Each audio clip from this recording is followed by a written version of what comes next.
Good evening आप सभी को। आई होप सब लोग बिल्कुल बढ़िया हो गए। स्टार्ट करते हैं आज का सेशन।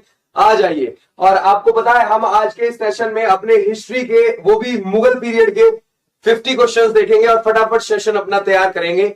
जो हमने पढ़ा है क्लासेस में या फिर अलग हमने जैसे बुक से पढ़ा है उस सबको देखेंगे। ठीक है, चलिए आ जाइए। और इसके बाद दिल्ली पुलिस की क्लास में चलेंगे। देखो, पानीपत का पहला युद्ध कब हुआ था? आप लोगों को पता होना चाहिए कि सर 1526। ये किसके बीच हुआ था आपको पता है? बाबर वर्सेस लोधी। ध्यान रखोगे कौन सा लोधी था वो? इब्राहिम, है ना? तो लिखने की जरूरत नहीं है, आप लोगों को पता है। आ जाइए नेक्स्ट पर।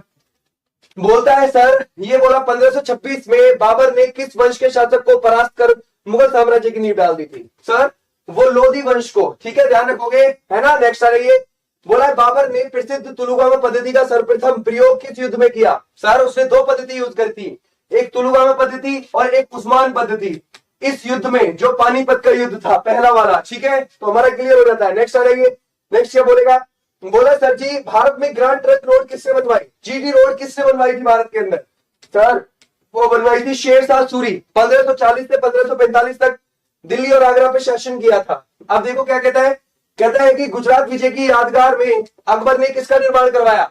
गुजरात कब जीता था? 1572-73 में, है ना? 1572-73 में जीता।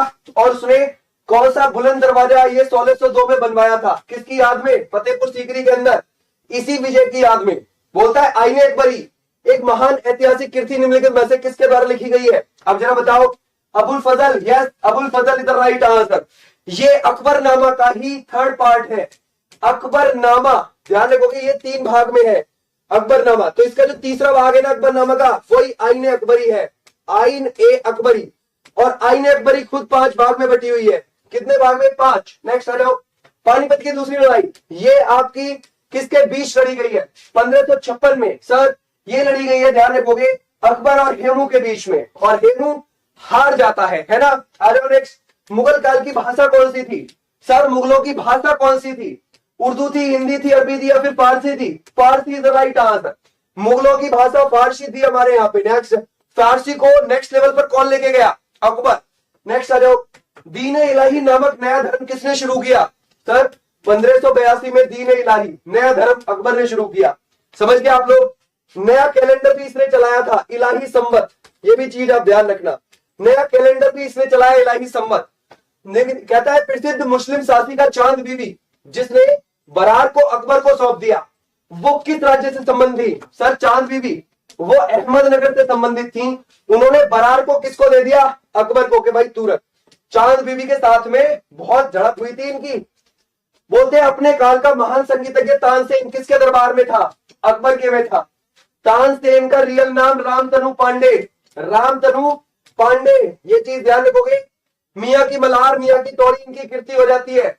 बोलता है किस युद्ध से भारत में मुगल राज्य की नींव रखी थी? सर वो पानीपत का ही तो युद्ध था पहला वाला, ठीक है, वो ध्यान रखोगे। आ जाओ नेक्स्ट पर। बोलते हैं सती प्रथा की भर्त्सना करने वाला कौन है? सर सती प्रथा को बुरा बताने वाला कौन? वो अकबर ही तो है, ध्यान रखोगे। एस दीक्षित मुगल सम्राट कौन था? अनपढ़, यही तो था, ध्यान रखोगे। 1556 से लेकर 1605 तक यही गद्दी में बैठा था अकबर। हुमायूं का मकबरा कहाँ है? किसने बनवाया? उसकी बीवी, ध्यान रखोगे, उसकी बीवी ने बनवाया था। कहां पर है ये? दिल्ली के अंदर है। सबसे बड़ा मकबरा है ये हमारे भारत का, ध्यान रखोगे। नेक्स्ट आ जाओ। मिर्जा गयास बेग से इसको क्या करवाया गया था? डिजाइन करवाया गया था। सर 2 बार शासन किसने किया? हुमायूं ने। 2 बार शासन किसने किया? हुमायूं ने। एक बार 1530 से 1540, फिर शेरशाह सूरी इसको भगा देता है, फिर 1555-56 के लिए फिर आ जाता है एक बार। तो ये चीज ध्यान रखोगे, 2 बार हुमायूं। नेक्स्ट आ जाओ। बोलता है मुगल चित्रकारी किसके शासनकाल में पराकाष्ठा चरमोत्कर्ष पे पहुंच गई? मतलब चित्रकारी मुगलों की नेक्स्ट लेवल पर कब पहुंची थी? सर वो पहुंच गई थी जहांगीर के टाइम पर। कौन हो जाता है? Jahangir is the right answer. Next आ जाओ। शेरशाह की महानता का घोतक क्या है? शेरशाह सूरी इतना महान क्यों था? सर वो महान इसलिए था क्योंकि उसके प्रशासनिक सुधार, एडमिनिस्ट्रेटिव सिस्टम उसके सबसे अच्छे थे, ठीक है। अकबर ने भी कॉपी करे थे इसके एडमिनिस्ट्रेटिव सिस्टम। नेक्स्ट बोलता है सर भारत में बीवी का मकबरा कहाँ है? बीवी का मकबरा या फिर रबिया उद दौरानी का मकबरा, औरंगजेब की वाइफ का मकबरा, वो कहाँ है? औरंगाबाद में। औरंगाबाद का नया नाम क्या है जरा बताओ? महाराष्ट्र के अंदर है। इसको दक्कन का ताज बोल देते हैं, दक्कन का ताज, क्योंकि ये ताजमहल की कॉपी है। समझ गए? रबिया उद दौरानी का मकबरा। हुमायूंनामा किसने लिखा? सर किसने लिखा? ये गुलबदन बेगम ने लिखा, मुमताज महल ने, जहांआरा ने, या फिर रोशन? सर हुमायूंनामा लिखा था, ध्यान रखोगे, गुलबदन बेगम, हुमायूं की बहन ने, हुमायूं की बहन, ये चीज ध्यान रखना। और इसमें ये शेरशाह सूरी की ज्यादा बातें लिखती है। अकबर का राज्याभिषेक कहां पर हुआ था? अकबर का राज्याभिषेक सर वो कलानौर पंजाब में हुआ था। समझ गए? पंजाब के अंदर हुआ था। जब हुमायूं की डेथ हो जाती है तो हुमायूं की डेथ जो हुई थी वो दीन पनाह की सीढ़ियों से गिरकर हुई थी दिल्ली के अंदर, लेकिन इसका कलानौर पंजाब में ईंटों का सिंहासन बनाकर वहीं राज्याभिषेक कर दिया गया था अकबर का। गुरु अर्जुन देव किसके समकालीन थे? सर ये 5वें गुरु थे सिखों के। और किसके समकालीन? जहांगीर के। जहांगीर ने उनकी हत्या भी करवा दी थी। अकबर के शासनकाल में महाभारत का फारसी भाषा में अनुवाद किया गया, उसका नाम क्या रखा गया? सर महाभारत को रज्मनामा बोला गया, फारसी में क्या बोला गया? रज्मनामा। नेक्स्ट आ जाओ। बोलता है सर निम्नलिखित में से कौन अंतिम मुगल सम्राट थे? कोई लास्ट के मुगल सम्राट कौन थे इनमें से? बिल्कुल लास्ट, पहला बाबर, और लास्ट का कौन रहेगा? बहादुर शाह सेकंड, जिसको जफर बोल देते थे, जिसको हम जफर बोल देते थे। ये चीज ध्यान रखोगे, है ना? आ जाओ नेक्स्ट पर। नेक्स्ट क्या लगाओगे? और यही था जिसको अंग्रेजों ने यहां से भगा दिया था, आपको पता है ना? इसको अंग्रेजों ने यहां से भगा दिया, रंगून में जाके इसकी डेथ हो जाती है। कहता है अकबर के शासनकाल में भू राजस्व सुधार का उत्तरदायी कौन था? सर टोडरमल था, टोडरमल, है ना? टोडरमल हो जाता है। कहता है अकबर द्वारा बनवाए गए उपासना भवन पूजा गृह का क्या नाम था?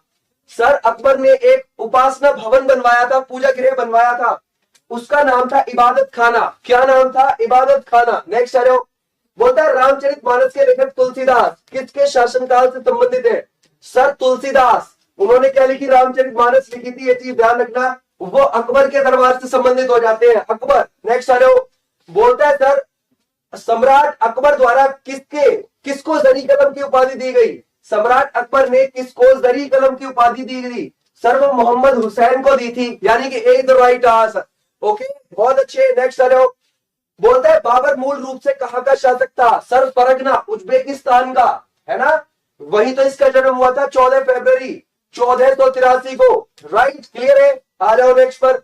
बोलता है सर मुबाइन नामक ये पद शैली थी, मुबाइन नामक, उसका जन्मदाता बाबर ने अपनी आत्मकथा तुजुक-ए बाबरी किस भाषा में लिखी? सर तुर्की में। उसने अपनी खुद की ऑटोबायोग्राफी लिखी, खुद की आत्मकथा लिखी तुर्की भाषा में। ये चीज ध्यान रखना, और यह ध्यान रखोगे वो मुबाइन शैली का जन्मदाता भी माना जाता है। बोलता है सर कौन सी एक आत्मकथा है, यानी कि खुद से लिखी गई है?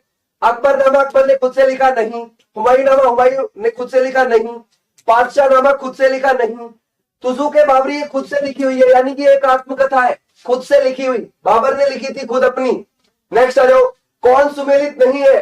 सर हुमायूंनामा हुमायूं से, तुजुक-ए बाबरी बाबर से, या फिर तुजुक-ए जहांगीरी जहांगीर से, या फिर शाहजहांनामा मोहम्मद साले। ये बिल्कुल ठीक है, लेकिन हुमायूंनामा हुमायूं ने नहीं लिखा, उसकी सिस्टर ने लिखा है। ठीक है, उसकी सिस्टर ने लिखा है। नेक्स्ट आ जाओ। बोलते हैं बाबर ने पहली बार पश्चिम से कहां से होकर भारत में प्रवेश किया? बाबर पहली बार किधर से आया था? सर पंजाब की तरफ से प्रवेश किया था इसने, काबुल को अपनी राजधानी बनाकर, है ना? 1504 में इसने काबुल पर अधिकार पा लिया था। 1507 में इसने पादशाह की उपाधि धारण करी थी। उसके बाद इसने पंजाब की तरफ से भारत की तरफ एंटर करता है। नेक्स्ट आ जाओ। किस मुगल शासक को पहले आगरा में दफनाया गया? बाद में उसकी एक अफगान विधवा शव को काबुल में ले गई और वहां दफना दिया। वो बाबर था, बाबर। बाबर को काबुल में दफनाया गया, ये चीज ध्यान रखना। ठीक है, आ जाइए नेक्स्ट पर। कहता है हल्दी घाटी का युद्ध कब लड़ा गया? जरा बताओ। सर हल्दी घाटी का युद्ध ये 1576 में लड़ा गया, और ये महाराणा प्रताप और ध्यान रखोगे अकबर की सेना के बीच था। समझ गए आप लोग? तो कौन सा हो जाता है इसमें से? बी। बोला इसमें से किस मुगल साम्राज्य की राजधानी को आगरा से दिल्ली स्थानांतरित किसने किया? सर वो किया था शाहजहां ने। मुगलों की पहली राजधानी आगरा, उसको दिल्ली कौन लेके गया? शाहजहां। आ जाओ नेक्स्ट पर। नेक्स्ट क्या कहता है? कहता है फैजी निम्नलिखित में से किसके दरबार में रहा? सर फैजी किसका बड़ा भाई था? अबुल फजल का। तो ये किसके दरबार में रहा? अकबर के। दोनों भाई ये नवरत्न थे अकबर के, ये चीज ध्यान रखना। बोलता है अकबर के युवावस्था में उसका संरक्षक कौन था? अकबर के युवावस्था में उसका संरक्षक था बैरम खान। बैरम खान ही तो था उसका संरक्षक, जिसको खाने खाना की उपाधि देता है अकबर। इसके बेटे को भी देता है बाद में खाने खाना की उपाधि। किस मुगल शासक को उपवनों उद्यानों में अत्यंत अभिरुचि के कारण उपवनों का राजकुमार मालियों का मुकुट कहा जाता है? वो सर बाबर को ही कहा जाता है। Babar is the right answer, है ना। बाबर को ही तो बोला जाता है मालियों का राजकुमार, उपवनों मालियों का मुकुट और उपवनों का राजकुमार। राजा बीरबल की उपाधि किसे दी गई सर? वो महेश दास को दी गई थी, है ना जी। किसको मिली थी? महेश दास को मिली थी राजा बीरबल की उपाधि, राइट। आ रहे हो नेक्स्ट पर। किस मुगल शासक का 2 बार राज्याभिषेक हुआ? सर मुगलों में औरंगजेब का 2 बार को जीतने के बाद शेरशाह ने दिल्ली में अफगान सत्ता की स्थापना करी। भाई शेरशाह सूरी ने हुमायूं को बिलग्राम या कन्नौज के युद्ध में हरा दिया 1540 में, है ना। इसको कन्नौज का युद्ध बोल दो या फिर आप बिलग्राम का युद्ध बोल दो। इसमें हराने के बाद उसने सूरी ने अफगान वंश की नींव डाल दी थी 1540 में दिल्ली, और उसने आगरा कब्जा लिया था। ग्रांड ट्रंक रोड किसको जोड़ती है? सर जीटी रोड जो है वो किसको जोड़ती है? कोलकाता व अमृतसर को जोड़ती है। सी इज द राइट आंसर। बोलता है किसने चौसा की लड़ाई में हुमायूं को पराजित किया था? हुमायूं को पहले भी हरा चुका था कौन? शेरशाह सूरी, चौसा की लड़ाई में 1539 में। नेक्स्ट आ जाओ। बोलता है शाहजहां ने निम्नलिखित में से किस शहर में मोती मस्जिद बनवाई? ये शाहजहां की बात कर रहा है ना कि औरंगजेब की।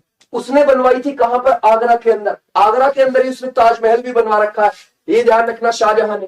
बोलता है शेरशाह सूरी का मकबरा कहां पर है सर? वो है सासाराम में, आपको देखने को मिलेगा बिहार सासाराम के अंदर। नेक्स्ट आ जाओ। बोलता है किस मुगल शासक ने जजिया नामक पुनः ये कर लगा दिया था? सर ये जजिया टैक्स है। जजिया टैक्स बंद किसने किया था? अकबर ने, और इसको वापस से फिर से लगाया कौन? औरंगजेब। ये चीज ध्यान रखना। इसने तीर्थ यात्रा कर भी लगा दिया था औरंगजेब ने आके, ये चीज ध्यान रखना। नेक्स्ट आ जाओ। निम्नलिखित में से किस स्थान पर नादिर शाह ने चढ़ाई नहीं की? नादिर शाह आपको अच्छे से पता है हमारे देश में कब आया? 1739 में, जब यहाँ पर रंगीला बैठा हुआ था 1719 से लेकर 1748। मोहम्मद शाह रंगीला जब यहाँ बैठा हुआ था तो रंगीला ने करनाल की लड़ाई लड़ी थी। कौन सी? करनाल की लड़ाई, है ना। किससे? मुगलों से आके लड़ी थी। लेकिन उसने लाहौर पर आक्रमण किया, करनाल दिल्ली, लेकिन कन्नौज पर उसने आक्रमण नहीं किया था। कौन है? नादिर शाह, जिसको ईरान का नेपोलियन बोलते हैं, ठीक है। मुगल सत्ता की पुनर्स्थापना हुमायूं ने कब की? हुमायूं 1540 में यहां से भगा दिया जाता है सूरी के द्वारा। वो वापस से आता है 1555-56 में और फिर से स्थापना करता है आके, समझ गए। 1 साल और गद्दी पे बैठता है फिर हुमायूं। कहता है किस मुगल बादशाह की मृत्यु दीन पनाह पुस्तकालय की सीढ़ियों से गिरकर हुई थी? हुमायूं की ही हुई थी, समझ गए। हुमायूं की ही मृत्यु हुई थी दीन पनाह पुस्तकालय से गिरकर। कहता है शिवाजी ने मुगलों को किस संधि के द्वारा किले को सत्तारित कर दिया था? पुरंदर की संधि के तहत। पुरंदर की संधि करी थी छत्रपति शिवाजी महाराज ने औरंगजेब के साथ, ये चीज ध्यान रखना। और बहुत सारे किले अपने दे दिए थे, 23 किले दे दिए थे, ये चीज ध्यान रखना, 35 में से। बोलते औरंगजेब ने ज्यादा भवनों का निर्माण क्यों नहीं किया? भैया औरंगजेब ने इस वजह से नहीं किया कि वह निरंतर युद्धों में भिड़ाई रहा, वो युद्धों में ही लगा रहा कंटिन्यू, उसके युद्ध ही उसको ले डूबे, है ना। आगे नेक्स्ट कहता है सर जी कि किसने ऐसे बाग बगीचे जिसमें बहता हुआ पानी हो निर्माण की परंपरा की शुरुआत करी? वो किसने करी थी? बाबर ने करी थी, बाबर ने। नेक्स्ट आ जाइए। बोलता है दक्षिण में निम्नलिखित में से किसके शासन में मुगल साम्राज्य तमिल तक फैल गया था? तमिल तक फैला था औरंगजेब के टाइम पर। सबसे ज्यादा 20 सूबे इसी के टाइम पर थे। पेपर में 21 भी आ सकता है, 20 भी आ सकता है, सबसे ज्यादा इसी के टाइम पे थे। ये हो गया तुम्हारा कंप्लीट, तुम्हारे 55 क्वेश्चन कंप्लीट। Thank you.